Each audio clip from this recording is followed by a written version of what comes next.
Where are you going, Holmes? Have you been invited somewhere? We have been invited, Watson. We have. Where to? To the Baker Street Irregulars' annual dinner. They sent us an invitation. It is on the table. A dinner? How could those street urchins afford anything like that? I can't understand your interest in them, Holmes. They're dirty. They wouldn't hesitate to steal your wallet. Watson, you should be excited. It is a secret dinner. Its location changes every year. Read the menu. Sounds mouth-watering. All right. We, the secret police of Baker Street, invite you, Sherlock Holmes, and Dr. Watson to our annual dinner. Menu, entree, frozen rat head salad. Is this a joke? Not at all. Pray continue. Main course, sow's udder in Danny Nutcracker's way. Sounds disgusting, Holmes. Hedgehog goulash. Street turnips in homemade juice. And it goes on. I can hear them on the stairs now. Oh, we can't go there. We can't eat that. Watson, you'll hurt the feelings of those poor children. We have to go. Oh, Mr. Holmes. It is fine, Mrs. Hudson. Mr. Holmes! Wiggins, Dr. Watson is getting ready. He will be delighted to join us. You don't look well, my young man. Is there something wrong? Don't tell me the dinner is cancelled. Mr. Holmes, it's my brother Leighton. He's in a prison cell. They say he's killed 2 men.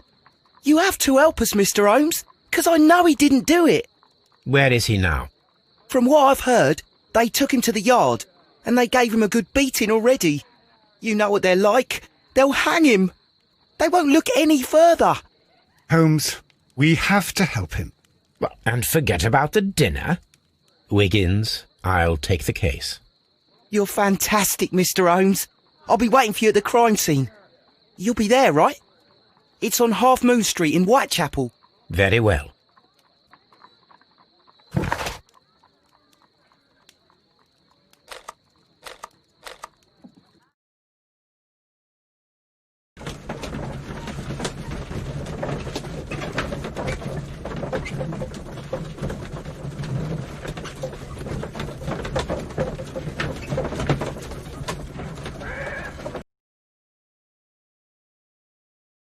Mr. Holmes, whatever brings you here so late at night? I'm interested in the case of young Leighton Chapman. He was arrested earlier this evening and accused of a double murder. I beg your pardon? That case is quite clear to the police. Or are there any new facts that we don't know about? Who knows, Inspector? Look, you are free to investigate, of course, Mr. Holmes. Chapman was arrested with a revolver in his possession, which you can find in the evidence room. The suspect himself is in custody. Did you find anything else on his person? A few personal belongings. Nothing particular, Mr. Holmes. Thank you, Lestrade.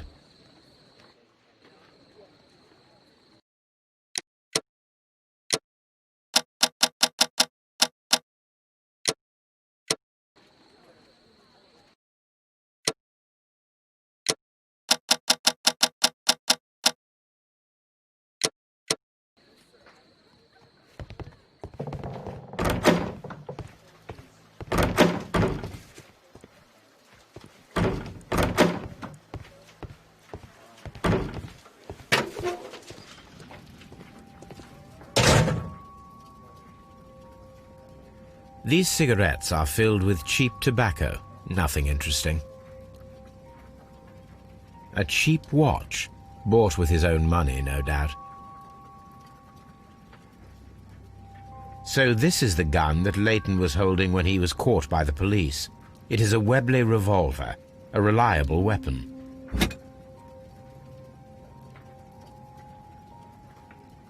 It seems as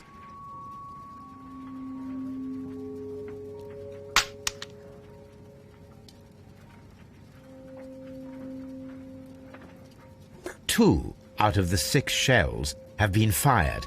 There were 2 shots.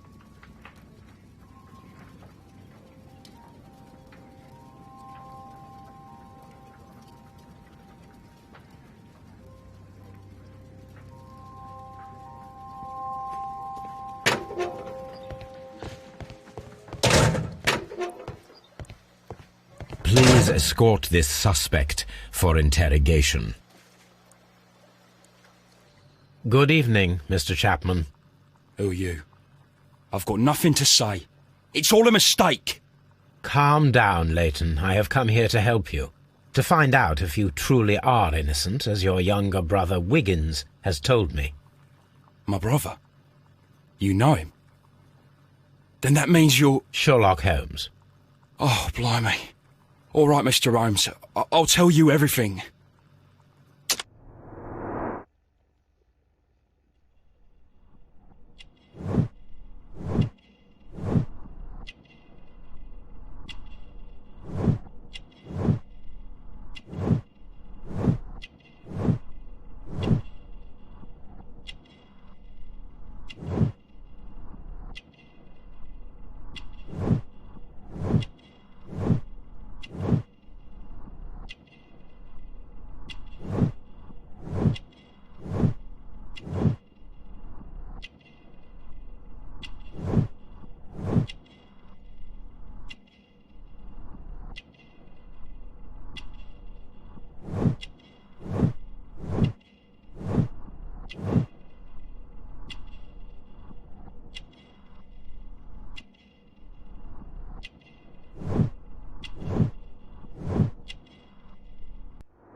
Good.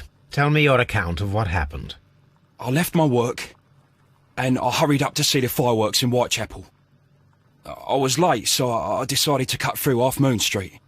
I saw the first fireworks light up in the sky.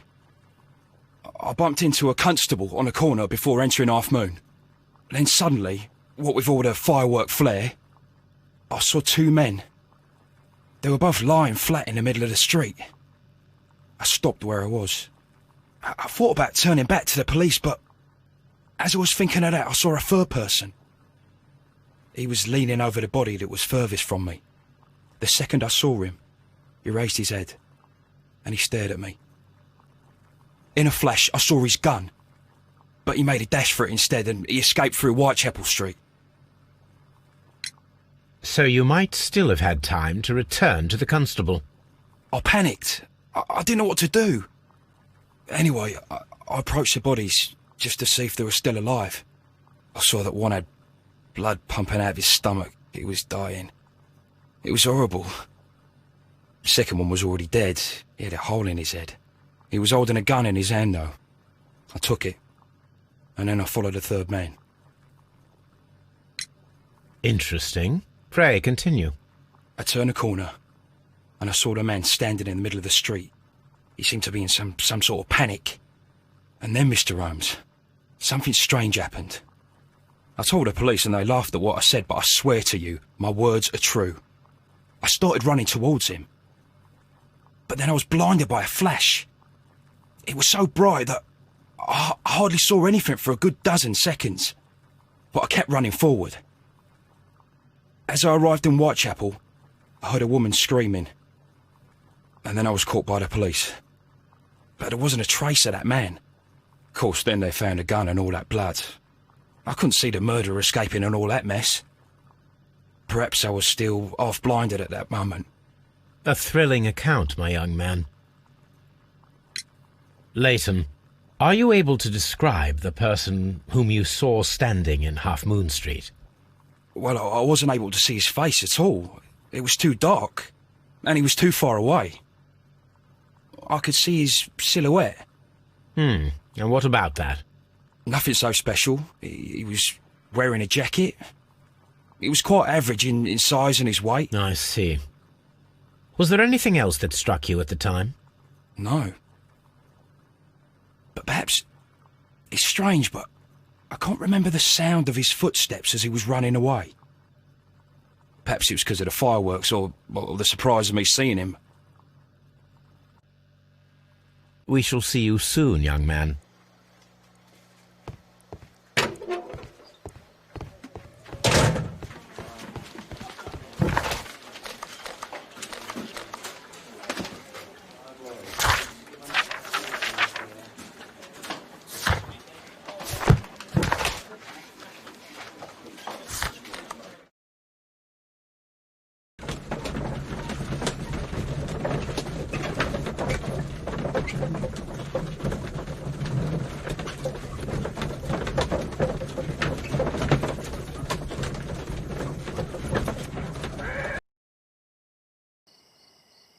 Holmes, poor little Wiggins needs our help.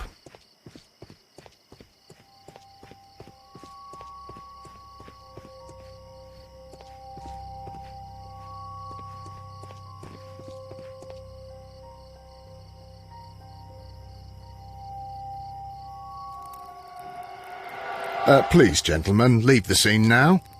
Oh, Mr. Holmes, is that you? Good evening, Constable... Constable Marrow. I was here with Inspector Aberline during the Ripper case, Mr. Holmes, back in '88. But then this is nothing like that case. With this one, we've got the murderer, the weapon, and the statements, which speak for themselves. Of course, Marrow. But you know that appearances can sometimes be deceiving.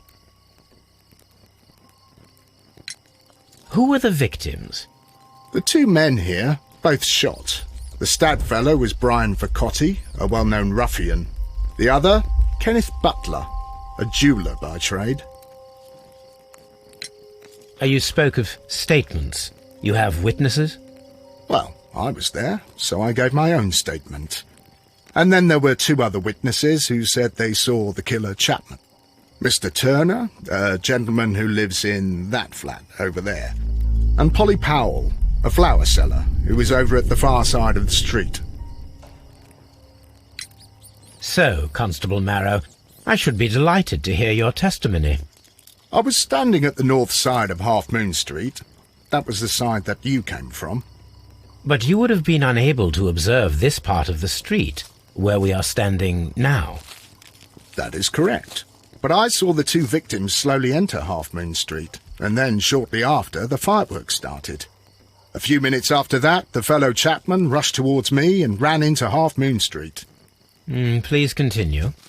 I didn't pay attention, but suddenly I heard a woman's cries and police whistles on the other side of Half Moon Street. I rushed over there and I saw the two dead bodies on the ground. When I reached Whitechapel Street, I saw Leighton Chapman. He'd been caught by two police constables. Did you hear the shots? I didn't hear any shots. The fireworks were all over the sky. They were so loud I couldn't hear anything else. What were the fireworks in honour of, Constable? Well, today's Queen Victoria's birthday, Mr. Holmes.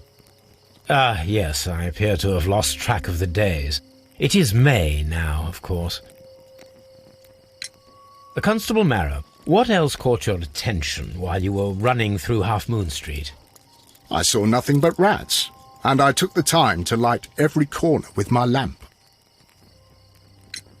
Did you happen to look up at Mr. Turner's window when you were on Half Moon Street at that time? Yes, I saw that the window was open, but no one was there. It was dark in the room. Constable.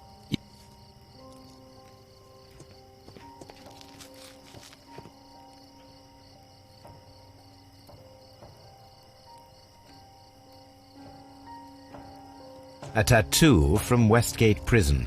Vercotti must have done some time there. Brian Vercotti and Leighton Chapman both have identical Westgate Prison tattoos. They were most likely acquainted.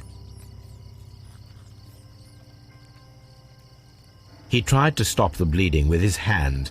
Death was not instant. The bullet penetrated his stomach, a dreadful wound.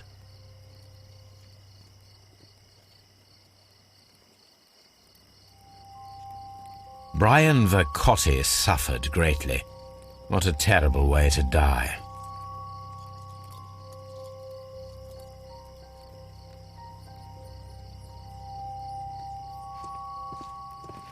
A fairly long pole.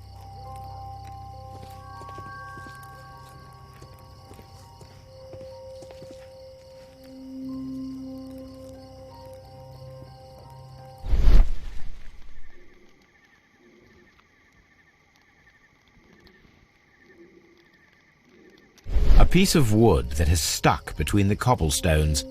Let us take a closer look.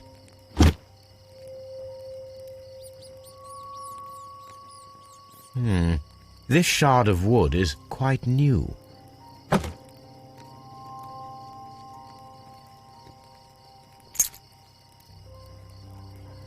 This is an ordinary key.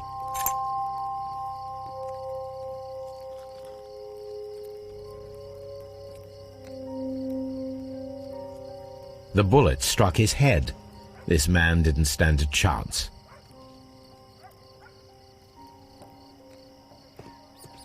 It would be my pleasure to assist you with your investigation, Mr. Holmes. I'll do anything to save my brother, Mr. Holmes.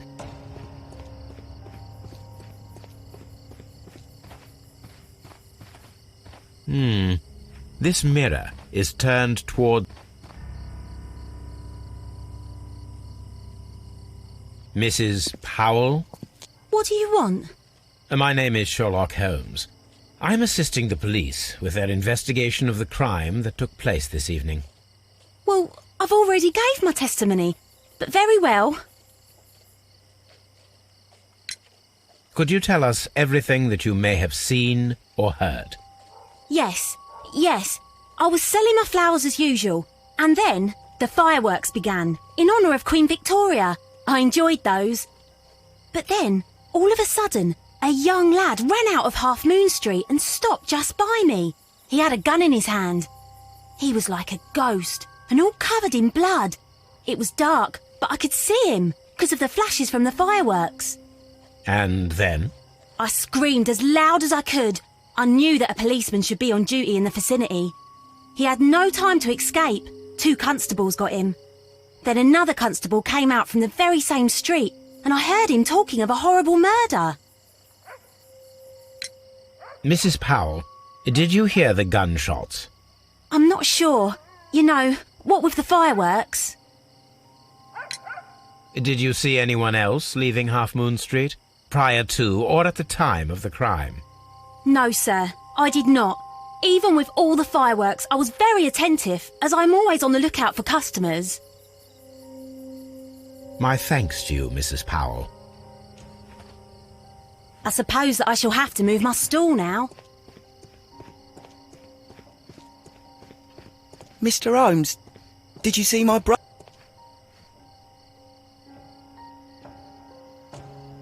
Good evening, Mr. Turner. I heard Constable Marrow reply to you as Mr. Holmes. Are you that detective gentleman? I've heard of you. And, well, I know things about this evening. Excellent. Might we hear your story?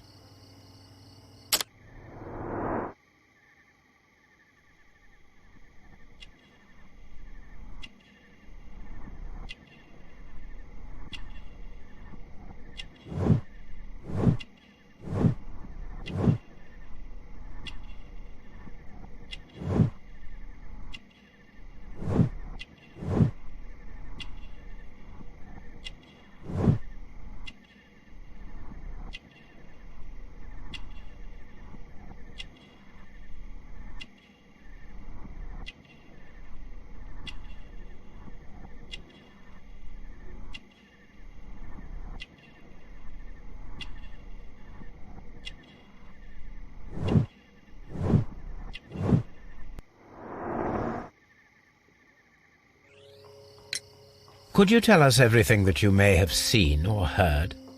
I was already in bed when the fireworks started. A few moments after, I clearly heard 2 gunshots from outside. Please continue. I quickly got up and I grabbed the lamp from my nightstand and I rushed towards the window. I looked down and I saw 2 bodies. And there was a man with a gun who was standing nearby. Where exactly? Well, near this body. Did he notice you? I don't think so. He rushed towards Whitechapel Street without looking around. Mr. Turner, did you see anyone else in the street? No, I saw no one but that man, the murderer, the fellow they caught. Were the 2 shots you heard consecutive? Yes, there was a very short pause between them, and they sounded different somehow. It seemed to me that the second shot was louder than the first. That is an interesting comment. Mr. Turner, what were your actions after you stepped up to the window? I was afraid that the man with a gun might return. so I stayed close to the window till I saw the policeman coming in the half-moon from Whitechapel. Then I walked out to tell them everything I saw. You have helped us a great deal.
A fairly...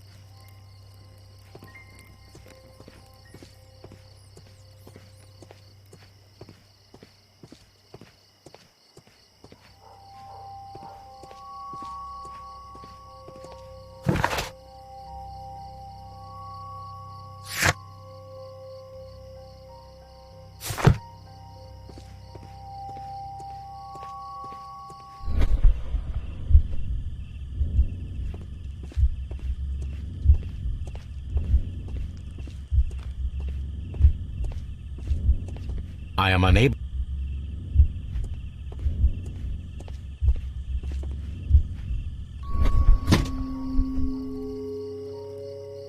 This should be you.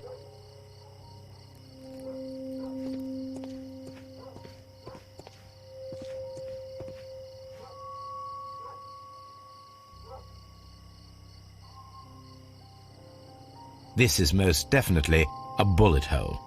The brick cracks are fresh. Watson, there was a third shot fired in this street.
Mr. Turner, you have stated that you remained close by your window after the crime, is that correct? Oh, yes, Mr. Holmes. I stayed at my window until the policeman arrived to examine the dead bodies.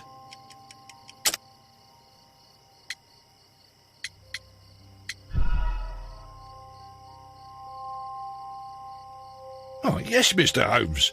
I stayed at my window until the policeman arrived to examine the dead bodies.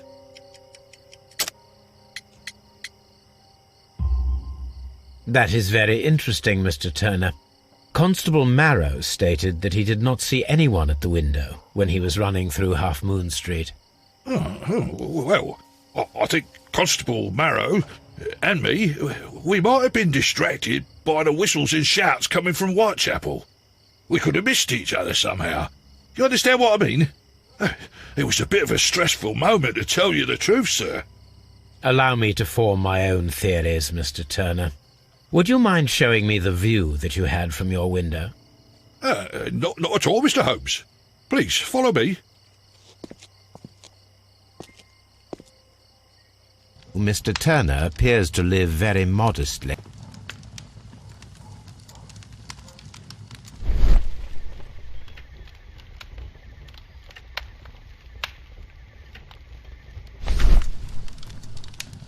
The papers are almost entirely...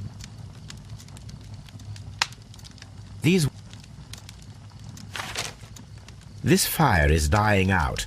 It was last tended to over an hour ago. The papers were thrown into the fire just a short while ago.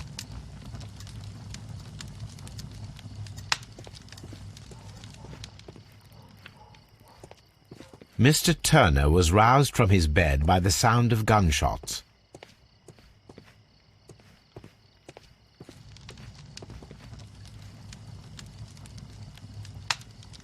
The books on this shelf are in a mess. It looks as though Mr. Turner was trying to find something in a hurry here a short while ago.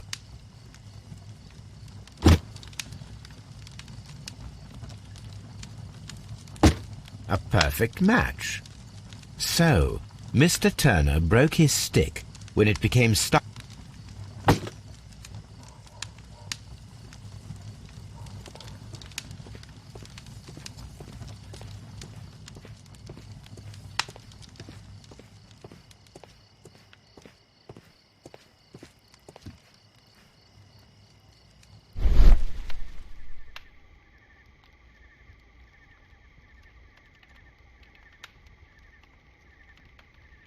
There are pieces of shredded...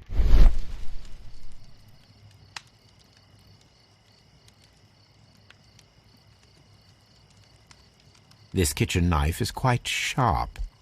This kitchen knife was used to cut the paper.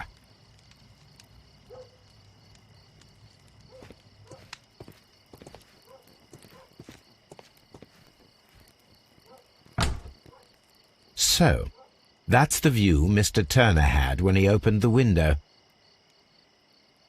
The dead body of Kenneth Butler. Brian Vercotti's contorted corpse. Mr. Turner had a perfect view of the crime scene. He saw the bodies clearly, and Leighton Chapman standing over them.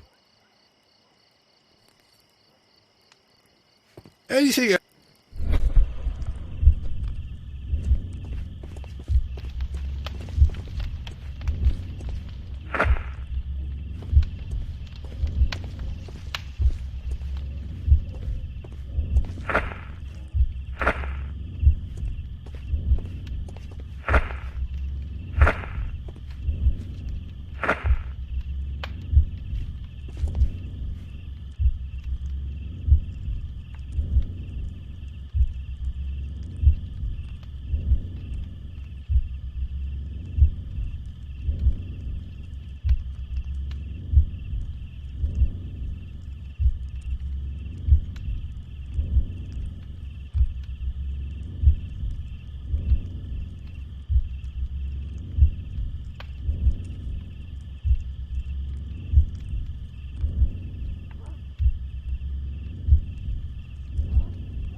So Mr. Turner used a book to hide an object that he found on Kenneth Butler's body. The question is, what did he find?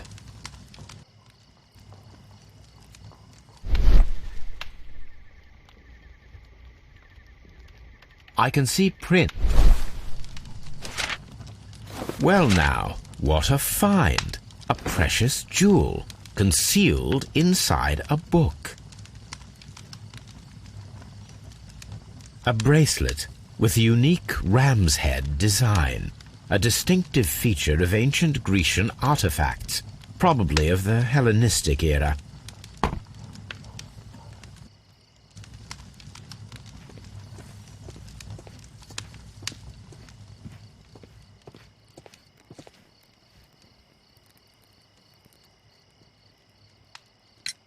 Mr. Turner, how would it be possible for a man of advanced years, such as yourself, to rush from his bed to the window in a matter of seconds, as you have stated?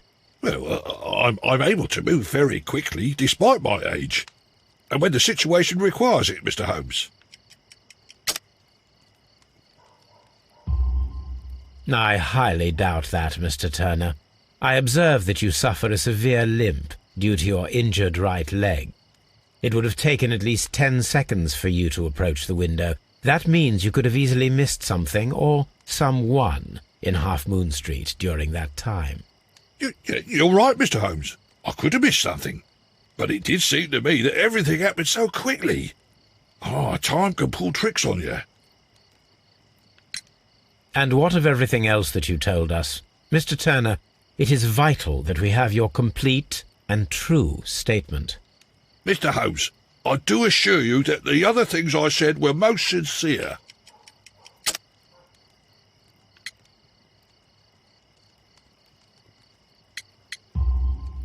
Mr. Turner, you were not sincere with me. Not then, and not now. But Mr. Holmes... This, Mr. Turner, does not look like anything that a poor man might possess. It is worth more than the home that you live in. I can explain. No, merely correct me if I am wrong. You saw Leighton Chapman through the window, but you also noticed a glittering object on the ground, this precious jewel. You walked down and took the bracelet from the body of Kenneth Butler, and when you heard the whistles, you hurried away. That broke your walking stick. It caught fast between the cobbles. Constable Marrow was unable to see you in the window as you were climbing up the stairs on your way back to your flat. Upon returning home, you hid the precious jewel inside a book. Mr. Holmes, please don't send me to prison. I didn't do anything bad. I'm just a poor man. When I chanced upon the bracelet, I saw it as an opportunity to make a little money. I was desperate. I only took the bracelet, that's all, I swear. You made a mistake by lying to me. But you are not a criminal. I believe that. Although I must return this bracelet to its rightful owner.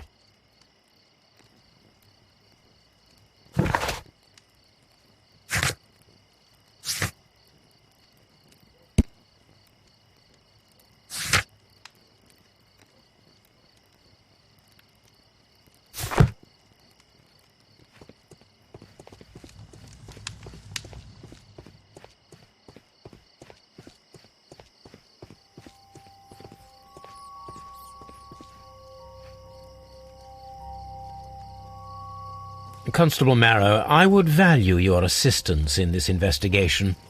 It would be my pleasure, Mr. Holmes. I would like to make sure that there are no places in Half Moon Street where a man could hide while you were running through it with your lamp. All right, Mr. Holmes, what should I do? Take your lamp and start walking, just as you did before, and try to find me. Understood.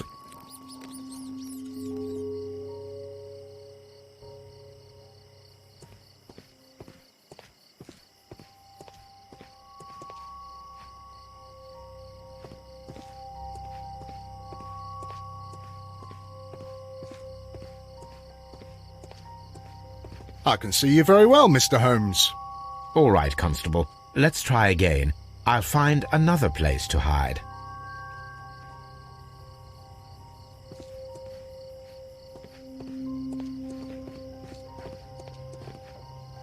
Here you are, Mr. Holmes. All right, Constable. Let's try again. I'll find another place to hide.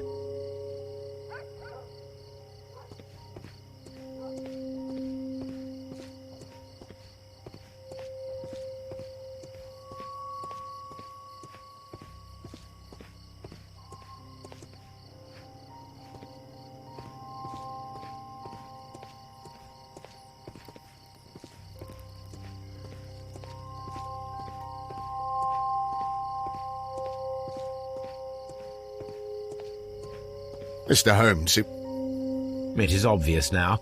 No one could escape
Mr. Please. Leighton, I confess I am puzzled.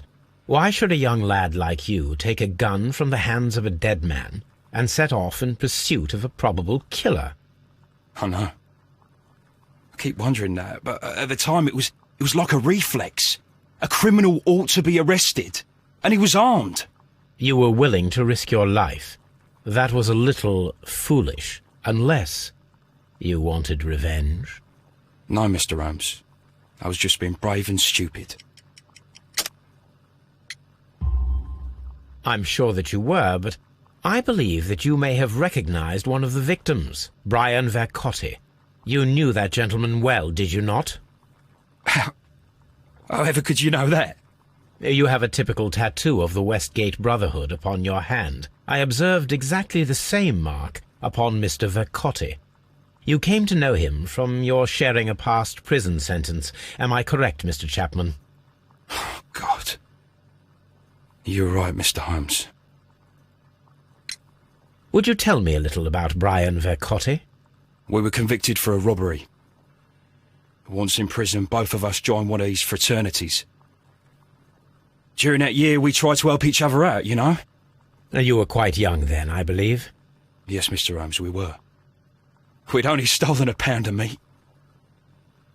After we were released, and when I saw what my little brother had become, I decided to work towards living an honest life. And Vercotti? He had a hard time. His sister had died in a Whitechapel dispensary while he was in prison.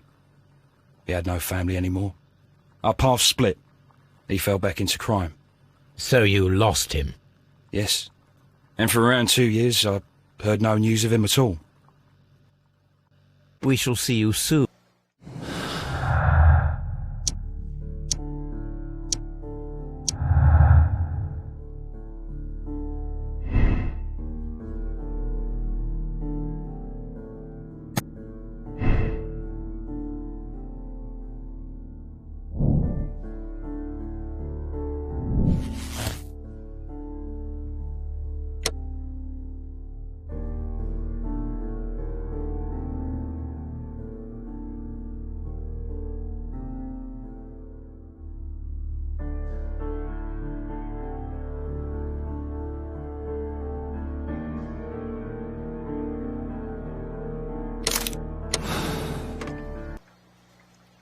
Leighton Chapman, you did commit a double murder in Half Moon Street.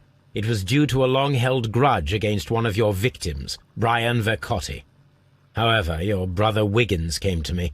He needs you as much as you need him. I have faith that you will not err again, so I have decided that you shall avoid a harsher fate. But no! It didn't happen like that! We have solid evidence, Chapman. You cannot deny it. A crime is a crime, but Mr. Holmes has convinced us to ease your sentence. Don't make us regret it. Mr. Holmes! But you promised to save him!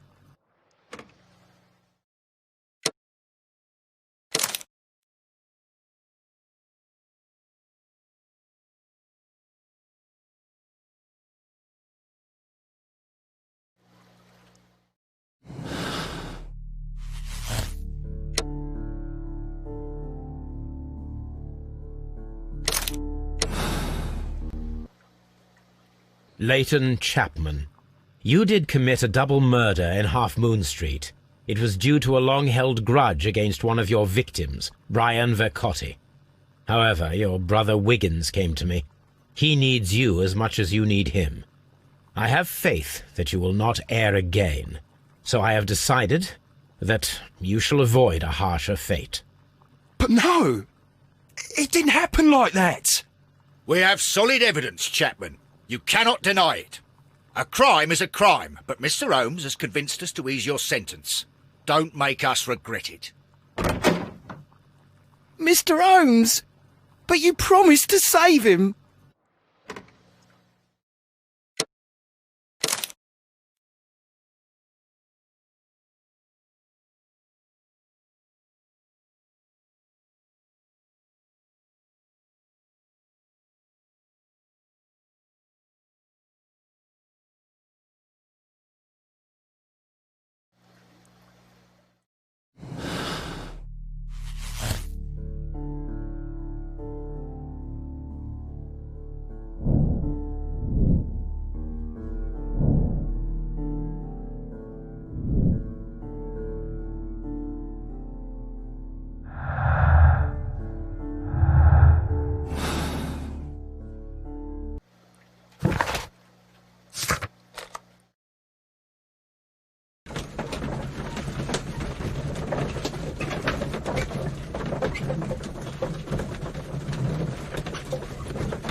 I'm always wondering what...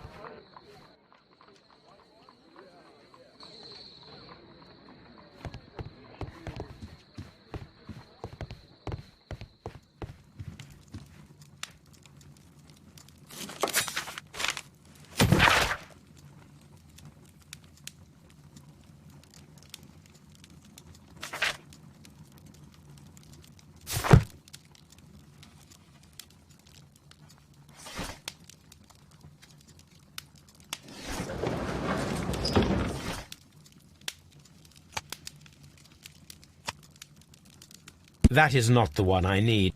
That is not the one I need.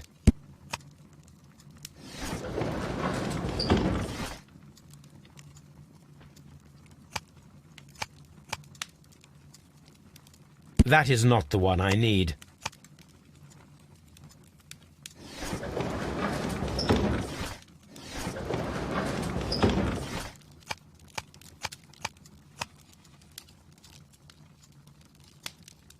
That is not the one.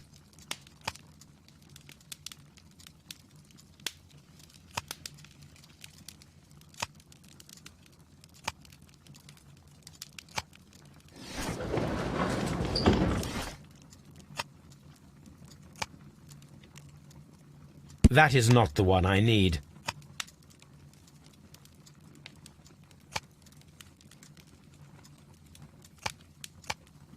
That is not the one I need. That is not the one I need.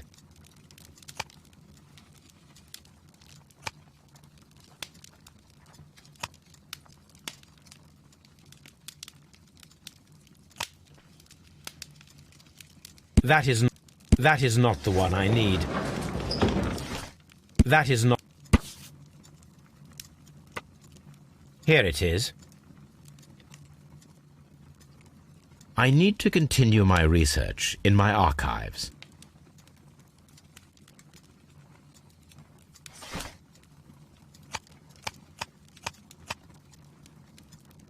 That is not the one I need. That is not the one I need.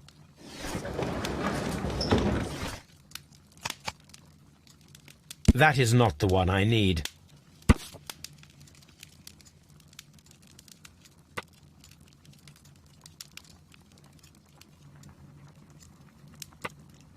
Here it is. One of the victims, Kenneth Butler, was involved.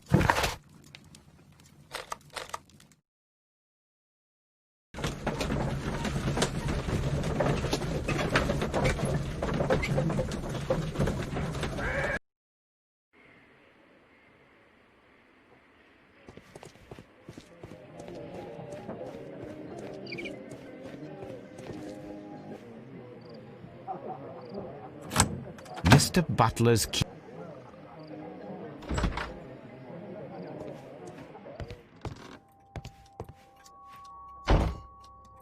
These tools are exactly what I need to climb the wall.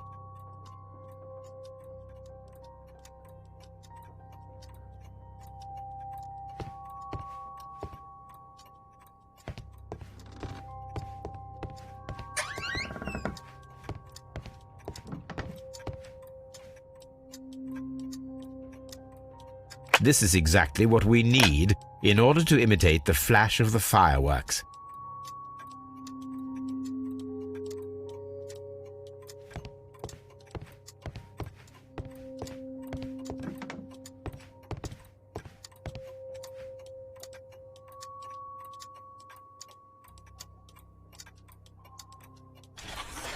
It looks as though Mr. Butler...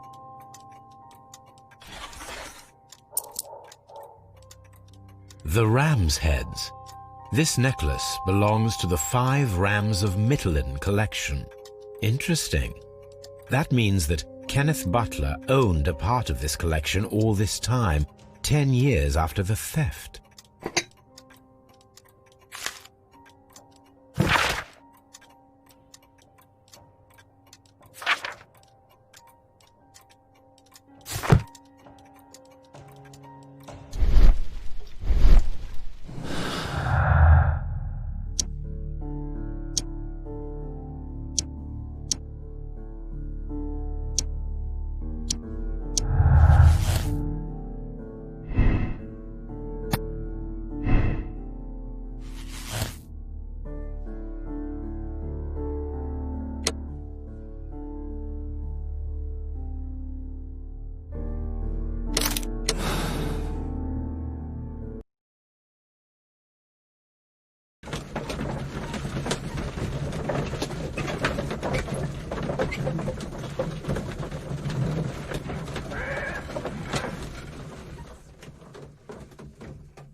So, Mr. Chapman, you committed a murder with only one purpose, to obtain a set of valuable antiques. What? No, that's nonsense.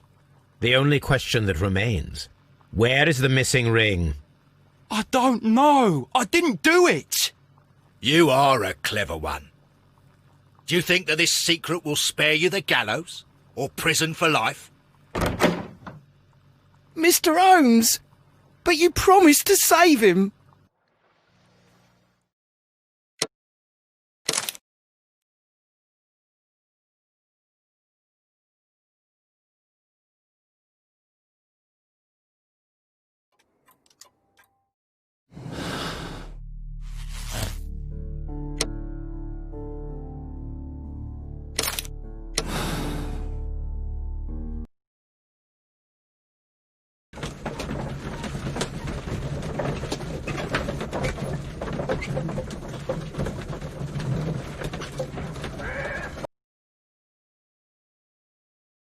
You committed a terrible crime, Leighton Chapman. You killed 2 people with the intention of obtaining a set of valuable antiques. What? That's a mistake. I didn't do it. However, your brother Wiggins came to me. He needs you as much as you need him. I have faith that you will not err again, so I have decided that you shall avoid a harsher fate. Mr. Holmes has convinced me to ease your sentence. but you'll still be imprisoned, lad. Mr. Holmes! But you promised to save him!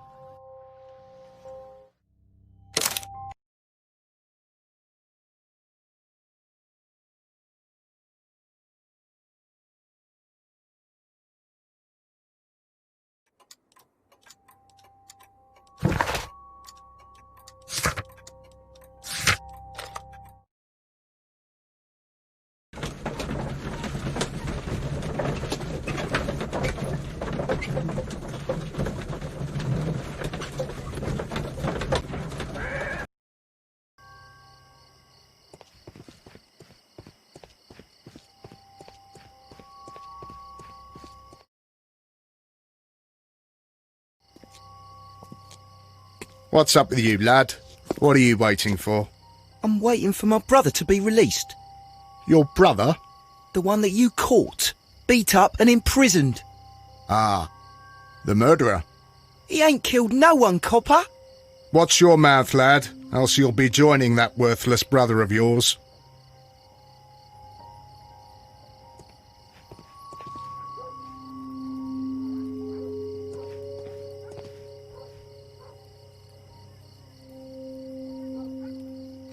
Constable Marrow, Watson, I would like to perform another kind of reenactment with your help. I'm listening, Mr. Holmes. I want to check if Leighton's testimony can be trusted. If someone could vanish into thin air at a specific moment. But Holmes, I don't see how. I am going to be the mysterious gentleman whom Leighton followed. I will stand exactly where he saw him before he was blinded by the flash. Watson, you will be Leighton. When I fire the signal flare, you should start to chase me. I understand, Holmes. You, Constable Marrow, just play your part and do exactly as you did. Just, please, wait 5 seconds after the signal flare. I doubt that Polly Powell would have screamed any earlier. As you say, Mr. Holmes. Let us begin, then. Catch me if you can.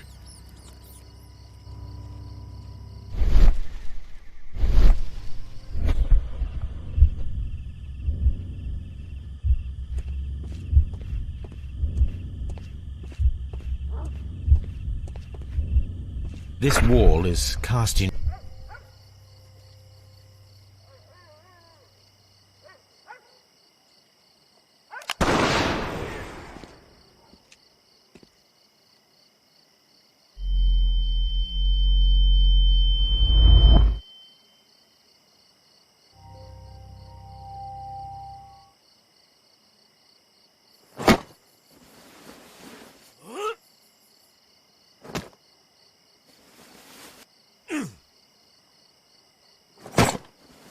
I can barely see anything.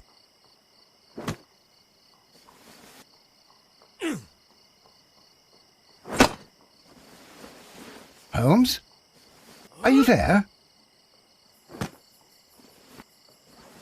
Where is he? My God, a man can't just disappear like that.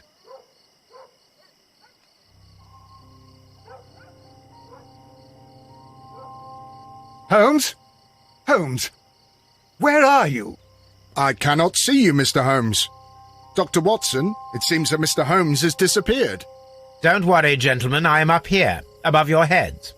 How on earth did you get up there, Holmes? I am using crampons and a climbing axe, although the person we are looking for did not leave any traces of such tools. Constable, is there any way to get to the top of this building? Yes, Mr. Holmes, I can show you. The door to the building can be found from Whitechapel Street. Gentlemen, I am on my way down.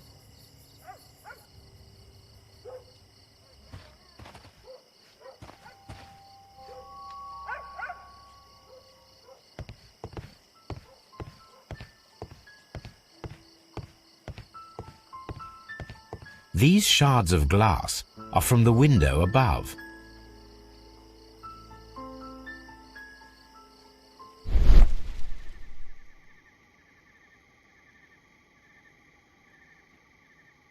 A cluster of thick black threads.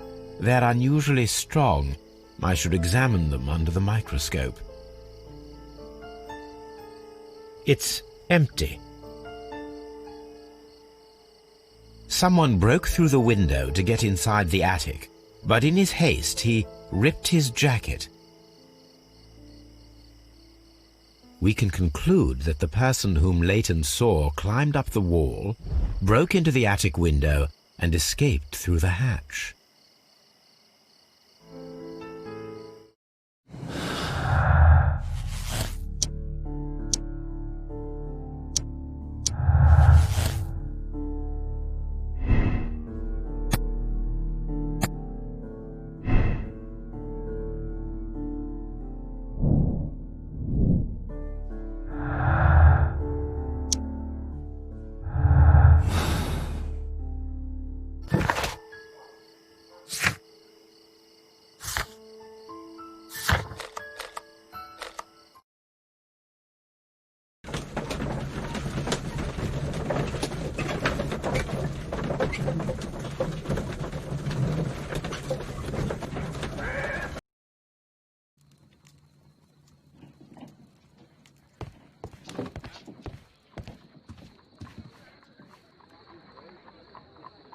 Let us take a closer look.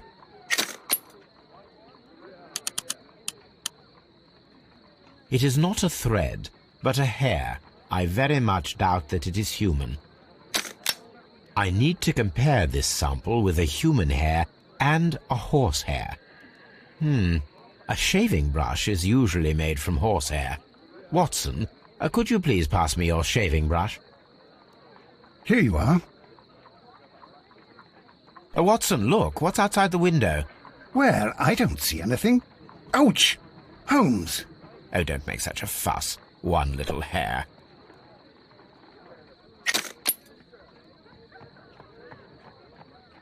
This. The horsehair is thinner than the hair that we've... Human hair, so a hair from a large and exotic animal.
I'm always wondering what's on your mind, Holmes.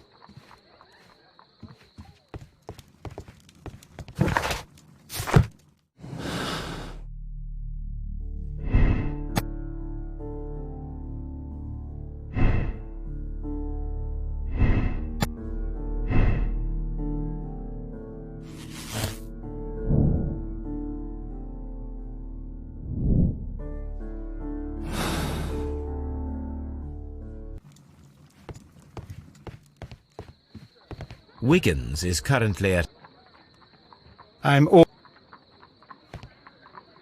Wiggins...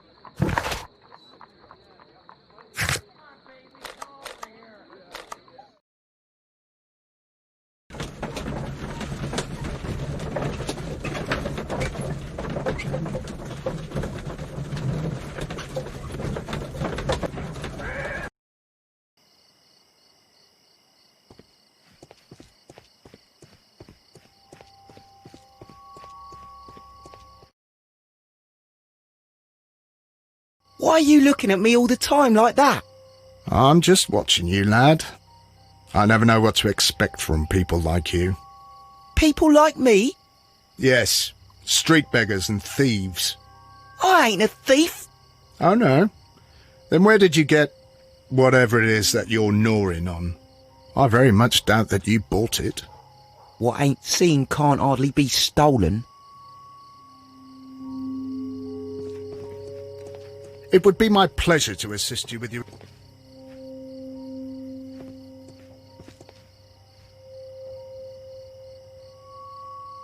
Mr. Holmes? We have good news for... I knew it, But for now, Wiggins, we need your help. Anything you like, Gov. I need you to locate a circus that has stopped over in London. It needs to have disposed of at least one exotic animal. A very large one. You can count on me, Mr. Holmes.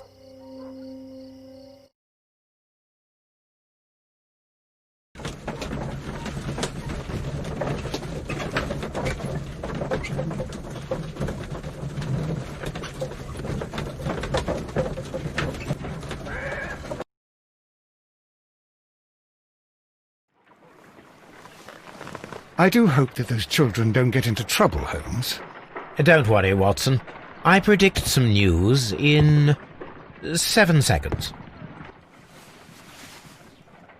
Mr. Holmes, we found it. Here it is. And this is a young Indian elephant, the highlight of the show.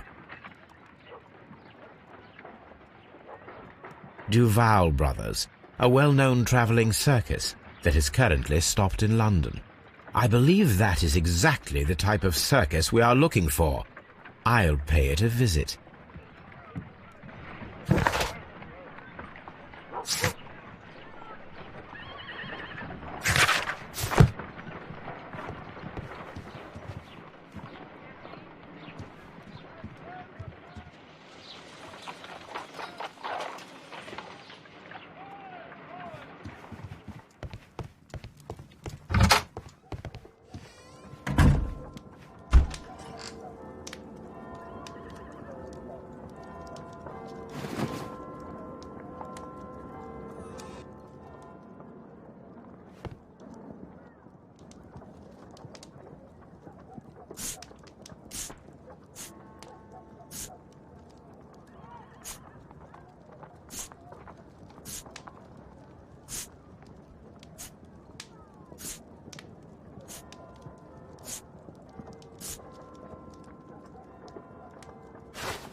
Stay where you are. What are you doing here, and where is Sherlock Holmes? Calm down, Watson. Take deep breaths now. It's me. Oh, thank God, Holmes. I can't get used to your disguises. Thank you, Watson. That means I am ready to go.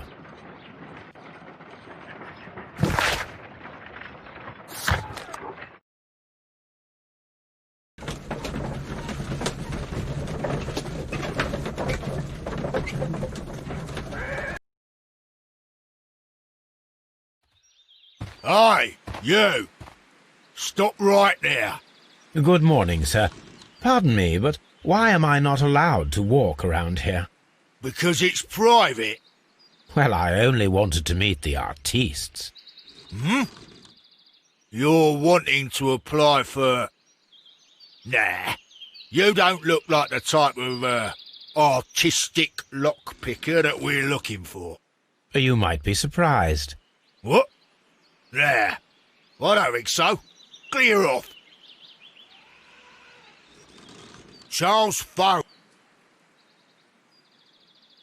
Foley is in...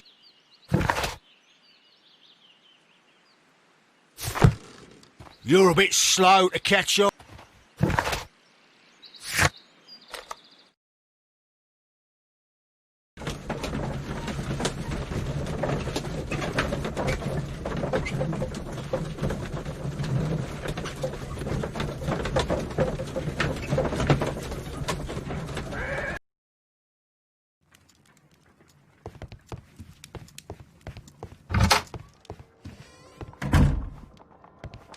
I don't think I need to change the way I look until I finish my investigation. I don't think I need to change the way... I don't think I need to change the way I don't...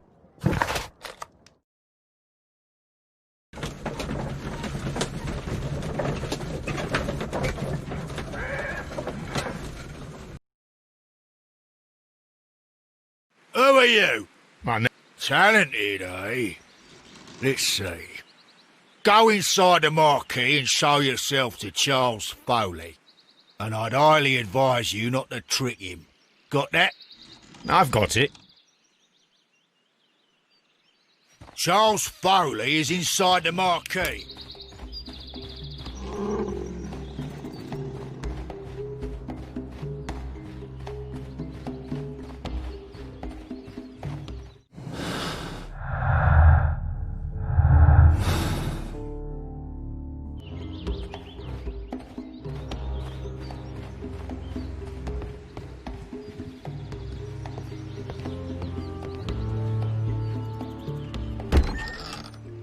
So, everything is here, just as you asked. And what about the money? Some of the barrels are wet. Transportation issues, it couldn't be helped. Whatever. We'll be here after midnight to pick up the supplies. I want to be paid first. No. You'll be paid after we make the transfer, as I said. Right? I hope that no one saw you. The police are on the lookout. Of course not. I'm a professional. Glad to hear it. Be ready for tonight, then.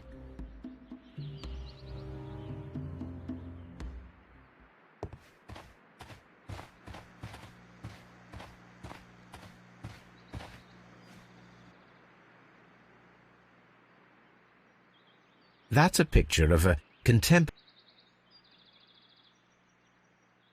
From lambs into lions. Those are words of encouragement and defiance. This poster was clearly made to fire up rebellion amongst the people. This printing press is old, but still quite capable of printing hundreds of pages per day. There are enough posters to paste across half of London's walls.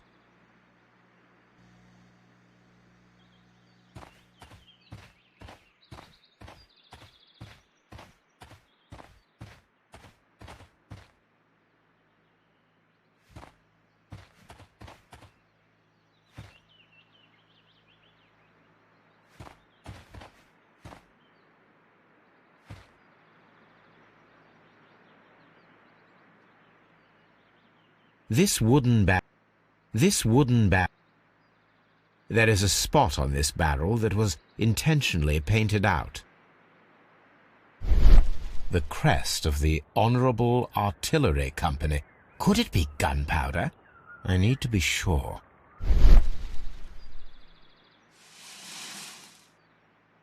Judging by the fractions and the scent, I can confirm that it is, in fact, gunpowder. The barrels are roughly clustered.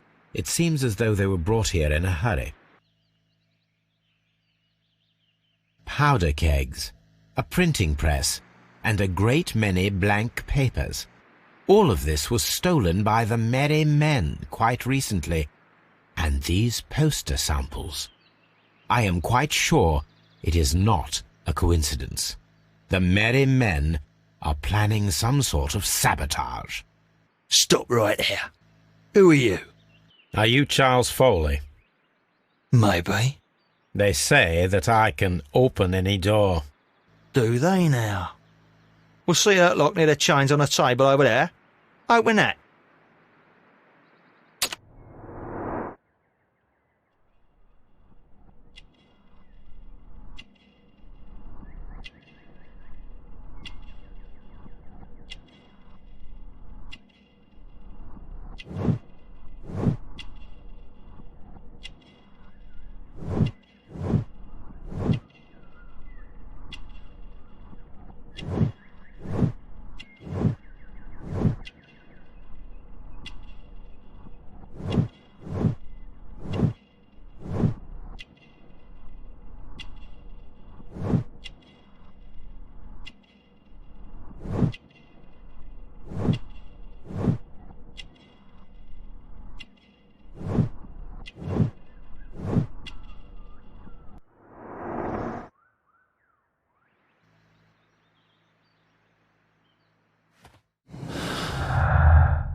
Well, they're right.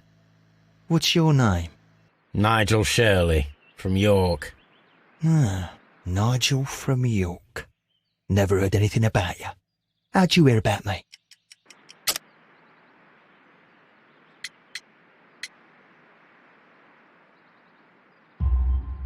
It's a long story. I met your brother, Vincent the Butcher Foley, in prison.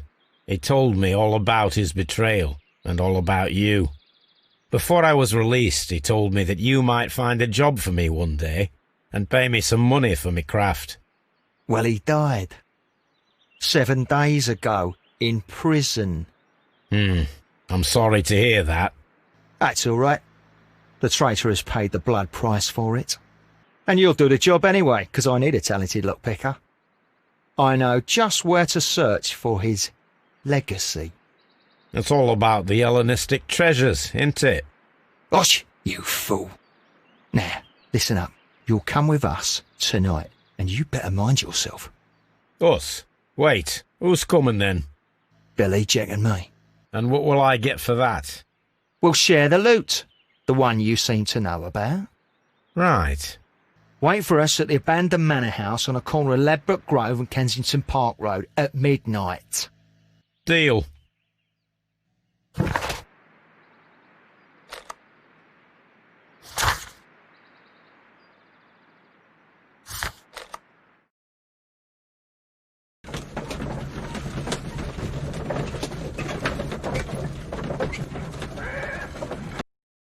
Here I am at the manor. Somewhere inside it are the Hellenistic treasures.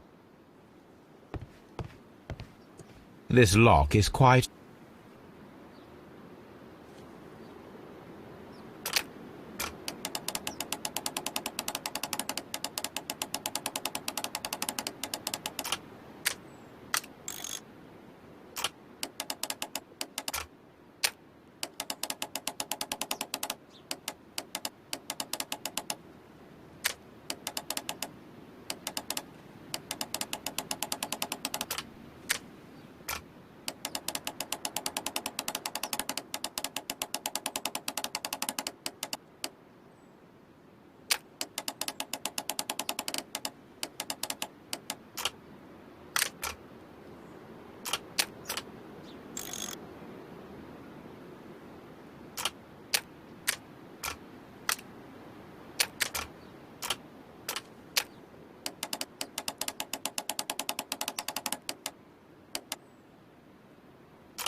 I need to find where the safe is hidden and lockpick it.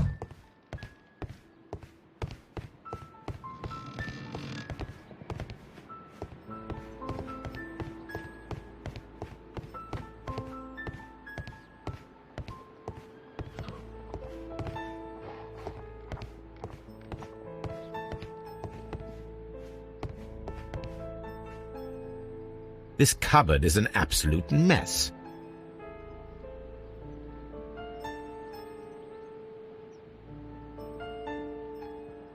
Several books have... It seems as though this cupboard...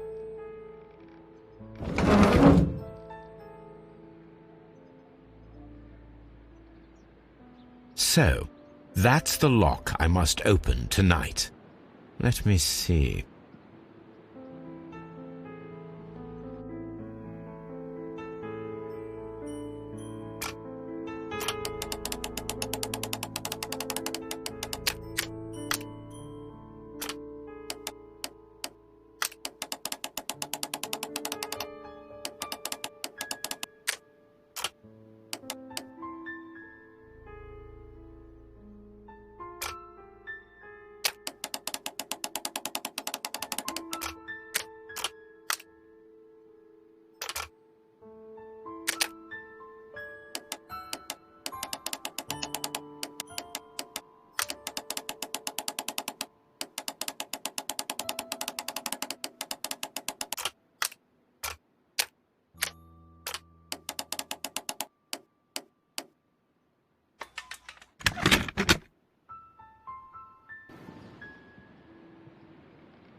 What a surprise! Another lock. And I won't be able to pick it. I recall that precious key around Foley's neck. It might prove a decent fit. I suppose they hired me to only open the first lock. Let us wait for the thieves, trap them, and find out. Let us check the thieves' possible escape routes in the event that they are caught off guard by the police from the front door.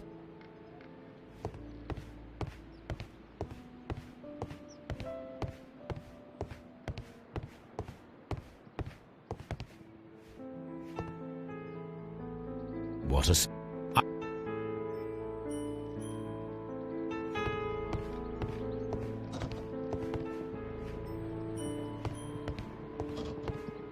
This door is a perfect means of escape in an emergency.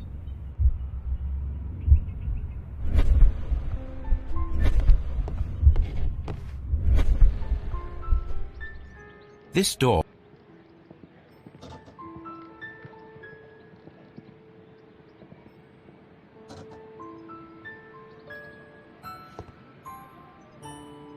This should be useful.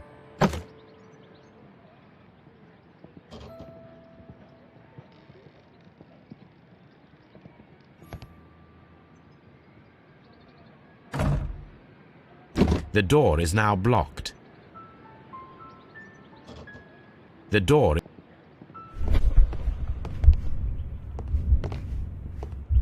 This door is a perfect means of escape in an emergency. The ground floor window is a perfect way to escape the police.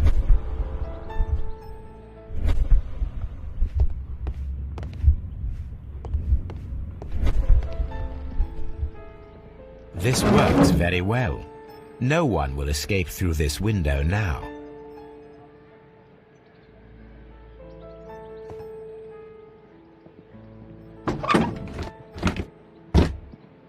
There is no...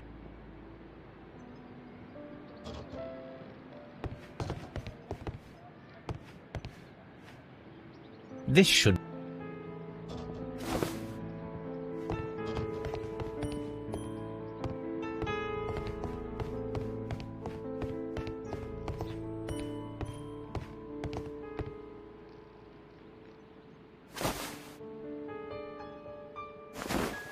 I suppose that the thieves already tried to open the lock with this formidable hammer, but they were unsuccessful. Now, if anyone takes the hammer, the rope will uncoil and make the chandelier fall.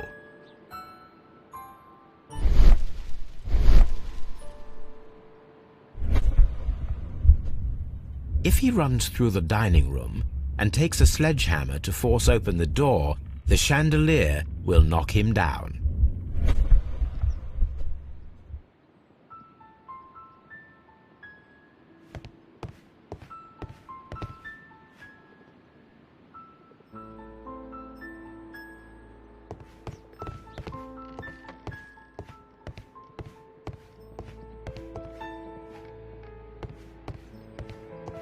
Although this window is high above the ground, it would be possible for one of the thieves to attempt to use it for their escape. This should be used.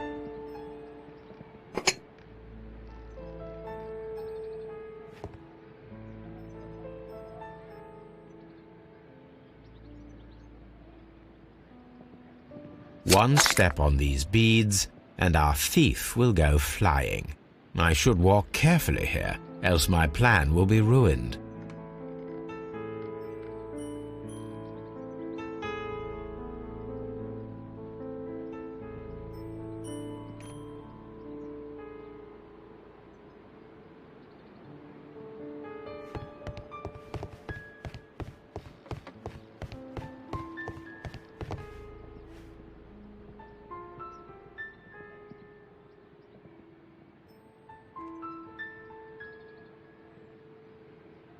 This should be useful.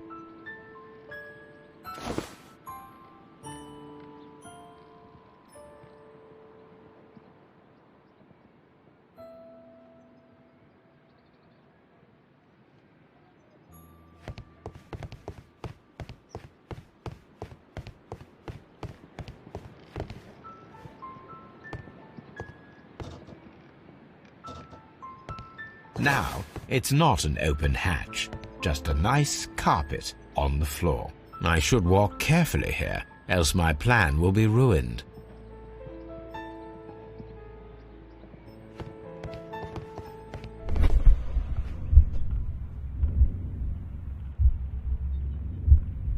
Any thief who finds his way upstairs will roll down very quickly. Now, if a thief runs through the kitchen, he'll pay a surprise visit to the cellar. The traps for my circus companions are all prepared. I can leave now, but I'll return later with Charles Foley and his companions.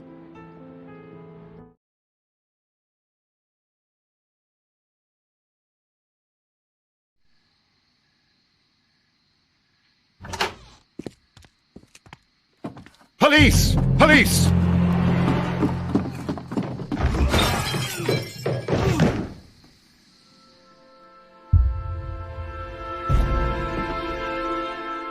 Stop where you are!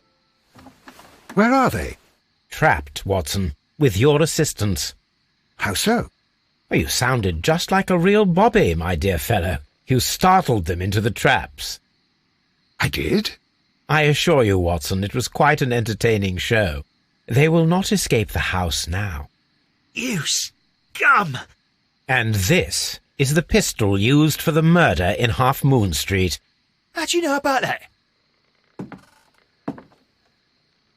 Have you closed the case yet, Sherlock? Mycroft, what are you doing here? Did you follow me? Sherlock, it may seem that I used you, but you should be pleased to know that you have served our Queen well, in this instance. So now, let us catch the big fish. But this man is not one of the merry men? No. Then why exactly are we here, Sherlock? This gentleman, Charles Foley, has been involved in a double murder, and the hunter of a set of valuable antiques, the Hellenistic treasures, which disappeared in a theft many years ago. You're no better than the coppers!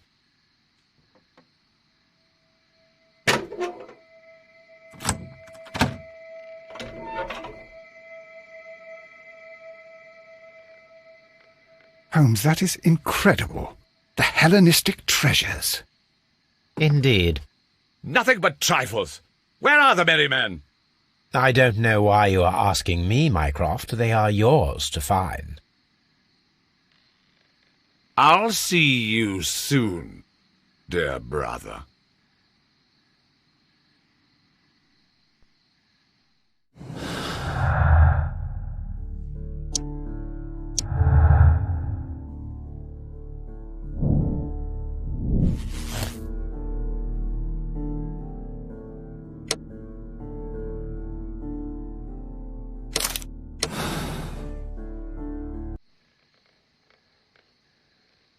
Charles Foley, you were a witness to a double murder. You were standing next to Vercotti when Butler fired at your accomplice. The jeweller missed him, but they proceeded to kill each other with simultaneous shots. Even if your intention was to retrieve the stolen treasure, you did not intend to kill. I shall inform Inspector Lestrade of that fact, so your sentence should be the lighter. You are a fine gentleman, with your fake pity. I do what I think is right. It is never due to pity. Farewell, Foley. I shall leave now, Watson. Gentlemen, please take our friends here into custody. Where are you going? I have unfinished business. I'll see you at Baker Street.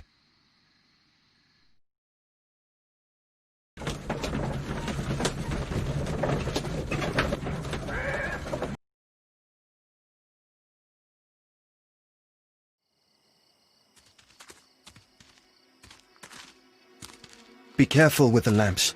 Don't bring them too close to the barrels. Good evening, gentlemen. Who's there? That is of no importance. What matters is who you are and the plans that you have here. So you can stop us from carrying them out? Eventually, yes. Hey, careful. You'll blow us all up. I'm listening. We are a group known as the Merry Men. But I suppose you knew that already. We are the men who've already lost everything of value in their lives. We are ruined shopkeepers. We are workers who were fired from their jobs, honest people who were robbed. We were forced out from our homes and thrown onto the street, and all of this in the name of the so-called law. The laws that were set out by our government. The laws that make the commoners only more vulnerable and the wealthy more protected. We are not only from the British Empire. Some of us are from the New Lands, America, Australia, and we are many. But men we are still, and we are merry for that we stopped being afraid. For those powers that be had done their best to plant the fear inside our souls, and we accepted it so easily. The fear advised us to keep our heads bowed. It prevented us from fighting. Bankers and politicians, they own our lives, our work, our bread, and they push us to compete between each other, just to see who may serve them better. But in the end, they are the few, so they are weak. They are nothing without their titles. We should not fear them. Our so-called masters should fear us instead. The time has come for our group to stand tall. Our great and many merry men. We are going to blow up the London Stock Exchange. No life shall be lost. But ownerships, debts, and property titles? They shall all be destroyed. They're only papers, after all. So many people will be freed over this night. That is a radical step to take. What result do you truly expect? Chaos. But soon people will understand that they are free, and that they don't belong to anyone. They will be able to work for themselves, together, without letting the rulers dictate what to do, and finally justice will arise. What you are intending to do is a crime. It is not justice. How do you see justice, then? Kids go to prison for a loaf of dry bread. And how many lords do you see punished for stealing from their people, sending them to their deaths in mines or overseas to fight for land? Our masters wouldn't hear us. So now it's time to sing the song of the merry men. Will you let us do our duty?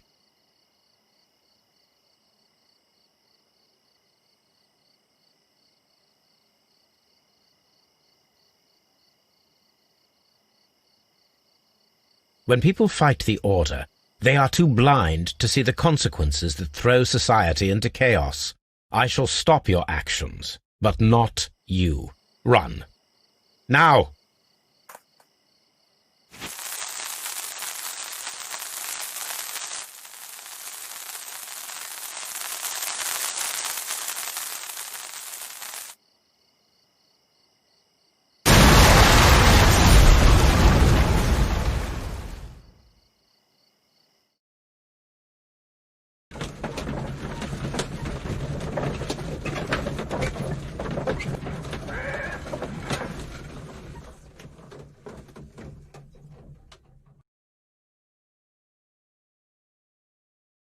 So, you're interested in Russian literature now?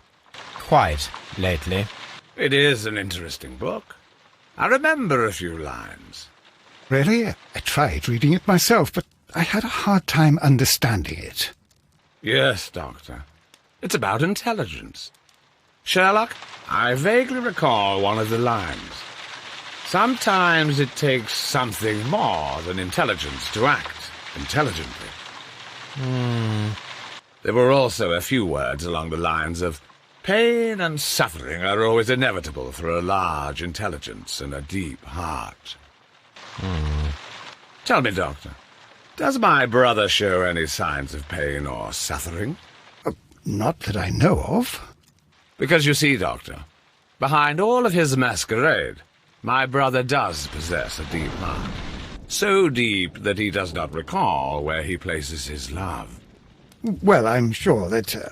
His love and his duty that, in the first place, should be directed towards the Empire. For without it, we would be nothing. A country filled with uncivilized men. And the Empire needs order and discipline. It has no room for chaos. People who commit crimes, or at the very least intend them, deserve punishment, Sherlock. Without justice, there can be no civilization. But we serve the truth, not justice. Your truth, Doctor, that may prove immoral. Allowing people to terrorize London, destabilizing the whole empire. Terrorize only the powers whom you serve, Mycroft. Not I, not Watson, not Mrs. Hudson, not Wiggins. Sherlock, the merry men are to be stopped. Not by me. You created the merry men. Stop them yourself. Only make sure that you don't create 10 more merry men by arresting the one. Good night, Dr. Watson. Anything in the post, Watson? Any clients worthy of our attention? Only a second reminder from Mrs. Hudson about our new neighbour. She urges you to remove your... Oh, I don't care about that. Holmes, the lady who will be moving in shortly has requested the use of our spare room to place all of her boxes. Wait, what? A lady?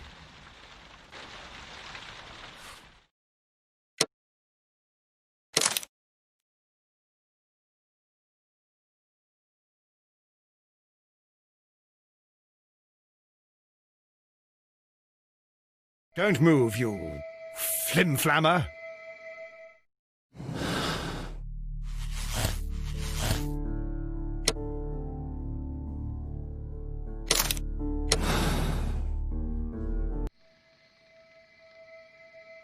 Charles Foley, you committed the crime of premeditated murder and of theft. You will be severely punished for your deeds. You are pitiful, you Scotland Yard dog. Save your words for the gallows. I'm sure the journalists will love them. I shall leave now, Watson. Gentlemen, please take our friends here into custody. Where are you going? I have unfinished business. I'll see you at Baker Street.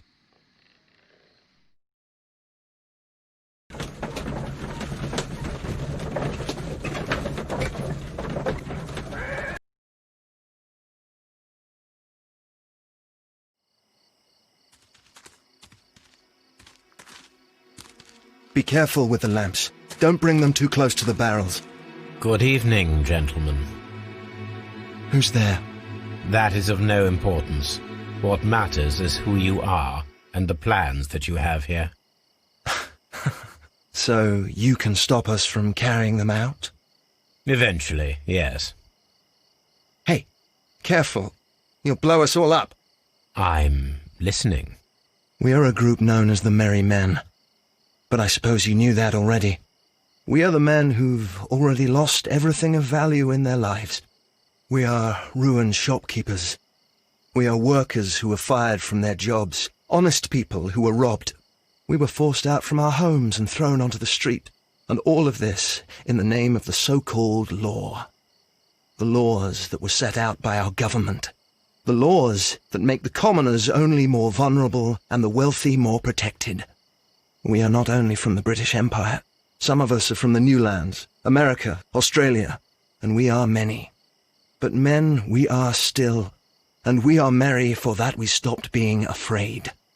For those powers that be had done their best to plant the fear inside our souls, and we accepted it so easily. The fear advised us to keep our heads bowed.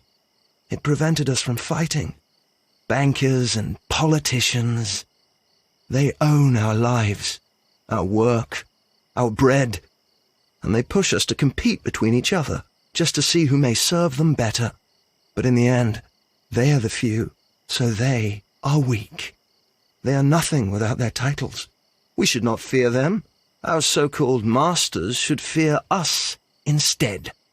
The time has come for our group to stand tall. Our great and many merry men. We are going to blow up the London Stock Exchange. No lives shall be lost. But ownerships, debts, and property titles? They shall all be destroyed. They're only papers, after all. So many people will be freed over this night. That is a radical step to take. What result do you truly expect? Chaos. But soon people will understand that they are free, and that they don't belong to anyone. They will be able to work for themselves, together, without letting the rulers dictate what to do, and finally justice will arise. What you are intending to do is a crime. It is not justice. How do you see justice, then? Kids go to prison for a loaf of dry bread. And how many lords do you see punished for stealing from their people, sending them to their deaths in mines or overseas to fight for land? Our masters wouldn't hear us. So now it's time to sing the song of the merry men. Will you let us do our duty?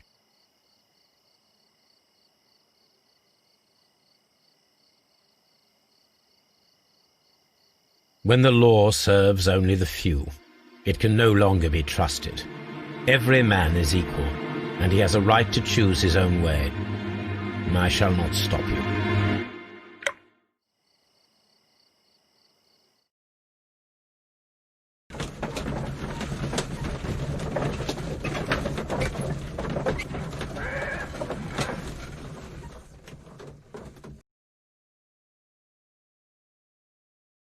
So, you're interested in Russian literature now? Quite, lately. It is an interesting book. I remember a few lines. Really? I tried reading it myself, but I had a hard time understanding it. Yes, Doctor. It's about intelligence. Sherlock, I vaguely recall one of the lines. Sometimes it takes something more than intelligence to act intelligently. There were also a few words along the lines of pain and suffering are always inevitable for a large intelligence and a deep heart. Tell me, Doctor, does my brother show any signs of pain or suffering? Not that I know of. Because you see, Doctor, behind all of his masquerade, my brother does possess a deep heart. So deep that he does not recall where he places his love. Well, I'm sure that... His love and his duty that, in the first place, should be directed towards the Empire. For without it, we would be nothing. A country filled with uncivilized men. I should leave now. Sherlock, Dr. Watson.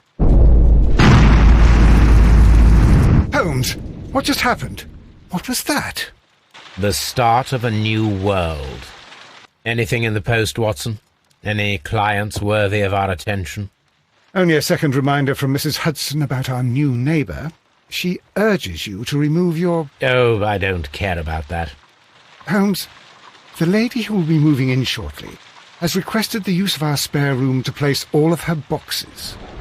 Wait, what? A lady?